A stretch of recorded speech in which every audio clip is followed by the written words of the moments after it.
Hi my friend, in this video we're going to be making house music bass inspired by Carroll and Hot Since 82 song Preach. We're going to find out if we can do this in under 30 minutes by using the 80-20 rule of house music production, and what you're listening to right now is the song that we'll be working on.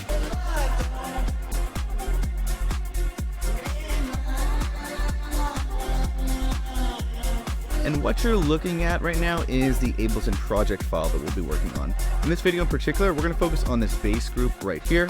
We're going to go in order of how I built out the bass here, starting from making the pattern and then the sound design and mixing it in with the rest of the track so that you can follow along when you're making bass for your own tunes.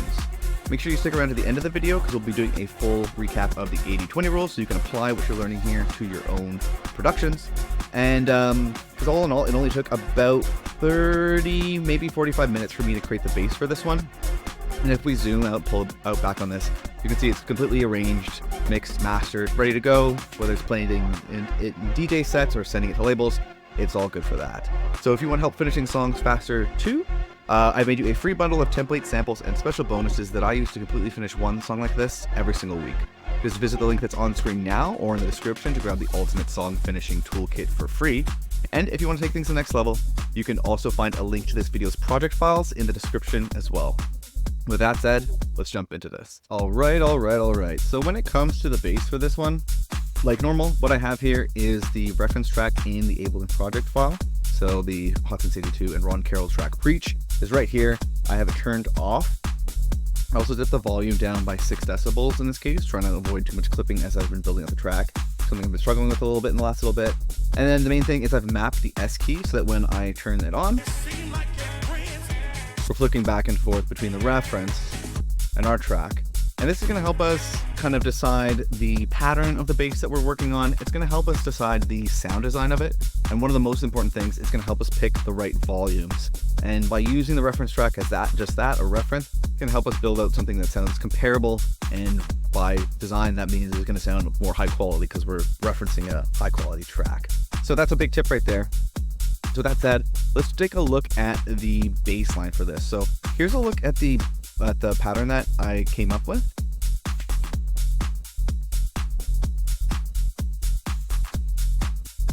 So it's kind of like it starts off the phrase with like a longer held note and then has these smaller, more staccato notes adding like this little kind of character. So if we listen back to the reference,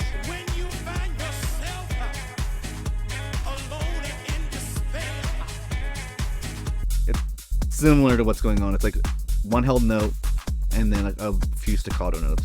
One held note and a few staccato notes. Let's jump back to it and try to listen to that again, really focusing on the bass.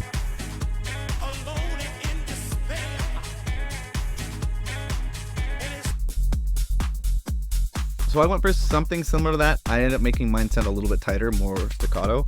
And then also, if you listen to the track, the bass is pretty subdued in that one. It's almost like, it's like really, really subtle, I'd say.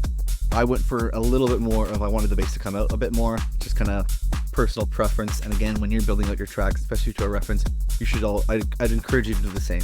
As you're starting it, use it as a reference point, a jumping off point, and as a way to kind of match volume levels and vibes and stuff like that. But then start to take liberties and make your track pull you in different directions. And that's exactly what I did here. So that's a look at the pattern. It's just kind of pedaling on this F note. Really got confused about the scale on this one. I was trying to find the right scale, couldn't really get it, and ended up playing on all these different off notes, and I think it ended up being F major is what I ended up in it here. But really, it's not too hard if you can find the one note that works in the key that you want, or with in relation to the other samples or chords or whatever that you're working with. If you're just pedaling on one note, it's usually fine, and then you can find like one or two supplementary notes that can sound good with it. A lot of us, I think, here aren't music theory nerds and don't want to be, and so I'm trying to kind of explain more and more of how I approach music theory, even though I can't really explain it too much. There's like a minimum that you need to get through, and that's kind of what I'm about. It's all about finishing tracks. It's not about nerding out on anything too specific. But with that little ramble out of the way, the next thing that I move on to after getting the pattern done is the sound design of the bass. And so right now, what you're listening to is just like a sub of it. Actually, we have 2 layers on. I'm going to turn off the other layer so we can just hear just the first layer.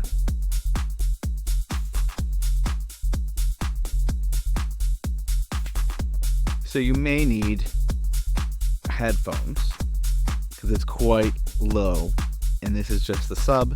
It's just taking care of the low end of the tune. A couple reasons that I like to have separate bass track layers here. The sub on its own, because when you're picking the notes, just having a clean sine wave, which is what this is, a clean sine wave, just a sub sound, you can really focus on making sure you're hitting the right notes, as opposed to getting kind of confused and boggled down by any kind of sound design. Similar to how some artists might write parts on a piano or guitar first. Second is that by having the sub track separate from the mid bass layer, which is going to add more character, it means that this track you can focus all your intention on just making solid low end. And then the same way when you move on to the next layer, you can focus on just adding grit and character and go wild with sound design if you need to, without worrying that you're going to mess up your sub and your low end for the bass track. So in this instance, with this sub, I'm running into this little V-sub thing that I made. It's basically just an operator running on a sine wave with a few options to add in different styles of saturation and drive as a way to push the sub sound through speakers a little bit more, like laptop speakers. It'll cut through a bit more. And also as a way to kind of shape the sound, make it sound a bit more gritty or interesting as a way to dial it in. But for the most part, very low on the saturation for this one. If you listen to the tune,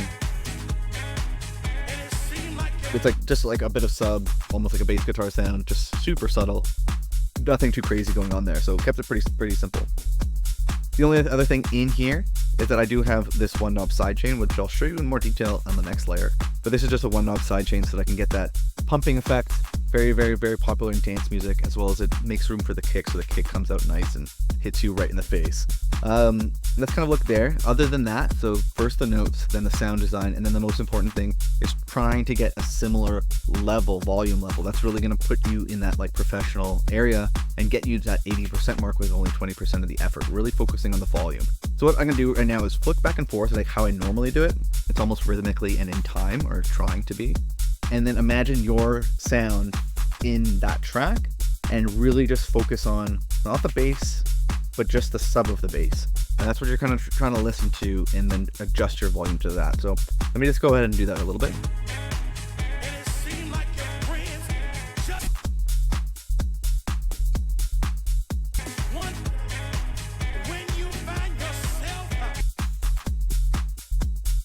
So something like that. Mine might be a little bit louder, I'm not 100% sure, but definitely I liked more sub in that instance. That's kind of what you're going for. You can hear I was trying to like flick between it on that point where there's that sustained bass note. That way you can kind of hear as much of it as possible. Try to get the volume similar. With that said, the next thing that I usually add in after that is the character layer or the mid bass layer. And this is if the sub layer is just taking care of the low end, that's his only job.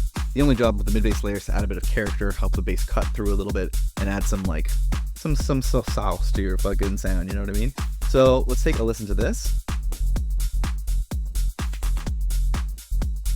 So just adding a little bit in the mid range, which helps it cut a little bit more. Soloed, I'll solo it, but it probably sounds like poo.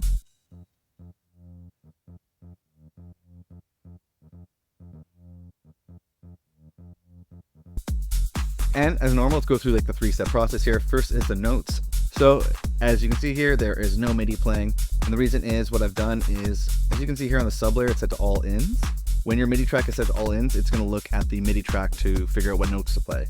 When you set it to a different layer, so in this example, I set it to subs, that means that the MIDI track information on this is going to be routed into this layer. And so what's useful about that is when you're working with these two sounds that are going to be playing the exact same notes, this way I don't have to like copy and paste the bass over to here onto the bass layer a million times. And then if I change the bass pattern at any point in the production process, I don't have to copy and paste it over a million times and forget a couple that happen. It is automatically routing in, which just saves a lot of time and effort and energy. What's important though is a couple little tricks. So when you're working with the separate layers here, sub versus mid bass layer, on the mid bass layer, what you're going to want to probably add is a pitch device, like a MIDI pitch device. This way, with the click of a button, you can go up an octave or down an octave. If the sub layer is playing on a layer that sounds great or on an octave that sounds great for the sub, but might be too low or too high on the mid bass layer. So this way, you can see I've actually pitched it up 2 octaves to get it to sound where I wanted. The next thing that I have built out here is this Trillion Chapman device, which is I sampled a VST that I like that has like a cool bass guitar sound that I like and use it in a lot of songs. And then just sampled it, put it in here so I can use an Ableton sampler device instead of having to load a heavy VST all the time for this kind of thing. I'd recommend considering something like that, not necessarily the sampling part, but having like a go-to mid-bass sound that is going to be what gives your tracks familiarity and character, and something that can slowly start to develop your signature sound. So with that said, once that is set up, what you're going to want to do with a mid-bass layer is remove a bunch of the lows. So you can see here I'm scooping out everything under 200 hertz. This is making sure that they're not having overlapping, fighting for that low end. There's plenty of room for the sub because I've removed everything under the mid-bass layer, and then this way the mid-bass can just take care of like the mid and kind of mid-highs kind of area. Other than that, I'm rolling off a bunch of stuff on the top end here, just like a standard thing to do. If I bring it up, it's too, kind of comes out a little bit too much. It does sound cool, but if you listen to the reference, it's super round. It's super round. So that didn't work with that. And then other than that, I'm running into this one knob width plugin, which is a free plugin called Wider from Polyverse. And again, just like how I maybe mentioned in this video, if not in other videos, I just like to map the core knobs when possible to an Ableton rack like this, so that you can kind of more mix by ear and mix as you go, just by quickly adjusting the knobs instead of opening up a VST and getting bogged down by it, that kind of thing. So I also do have it so that this channel strip right here, EQ8 into a transient shaper into width into a sidechain and saturation combo, is on every single track, so it's just always there and I can make the moves quickly. So I'd also recommend trying to develop what your individual channel strip would be, so that you can just kind of work faster. Then we're running into the sidechain, so I promised I'd go over this. So this is the same device that's built into the V-sub that I showed you right here. And what it is it's an Ableton shaper device doing an LFO tool kind of shape. It's going to quarter notes, which is when the kick is hitting, and then it's just using this to duck the volume in on a utility. So this way you're getting that kind of sidechain pumping sound without having to open up a compressor and do routing and change the ratio and all this annoying stuff. You can just dial it in by ear, get what you need to get done, and move on to the next step of the process without, wasting too much time on any one thing. And then lastly, running into a little bit of Ableton saturation. This is the Ableton saturators. Move to this one knob, and that's going to kind of fill out the sound a little bit more, add a little bit more grit and texture and character. And that is a look at the bass. Definitely not a one-to-one creation. If anything, I honestly didn't like the bass sound in the reference. It's just really, it does its job. It definitely does its job, but when it came to building up my tune, again, I recommend you do the same thing. Start to take liberties, have your own, artistic character, shape it in some direction. So with that said, we'll do a recap of the 80-20 rule here. But before we do that, I want to mention that this video is sponsored by our good friends over at Rocket Powered Sound. They hooked us up the kick drum that you're hearing in this song. And it comes from their Ultimate Sample Pack, which is a sample pack filled with over 1,000 iconic and usable sounds.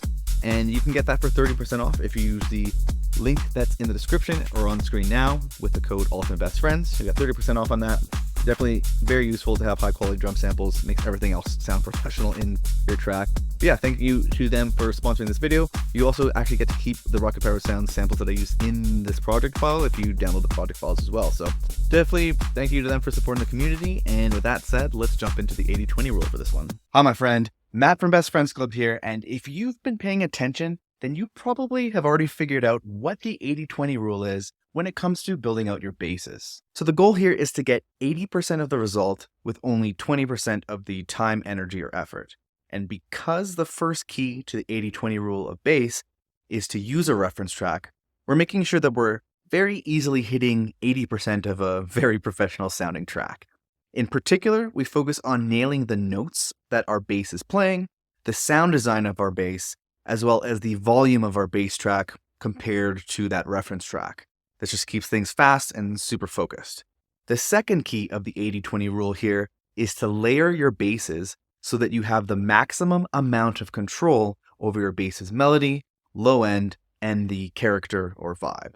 The third and final key is to repurpose your old projects by adding old project files, racks, and entire groups to your Ableton collection folder.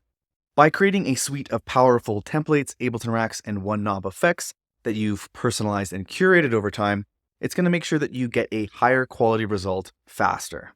If you'd like to get a head start by downloading all the racks, templates, and all the files that you've seen me use in the Ableton project file for this video, or if you'd just like to take a closer look at any of the techniques or tracks you saw me work on in this video at your own pace, you can find a link to this video's project files on screen now and at the second link that's in the YouTube description. I'm recreating a different song from the Beatport top charts every single week and making the project files available to anyone who wants them. You'll also get access to a private Discord where you can ask me and the community questions, as well as share tracks for feedback. If you or your music are not quite ready for a shot in the arm like that, I've also made you a completely free bundle of templates, samples, and special bonuses that have helped me figure out how to completely finish one new song each and every single week. And you can grab that free Ultimate Song Finishing Toolkit by visiting the first link that's in the YouTube description here. However, if you just feel like staying on YouTube for now, that's totally fine. Save that link for later and check out this playlist of videos where I remake basses from other songs from the Beatport top charts. Or if you want to take what you learned in this video to the next level, definitely check out this video right here.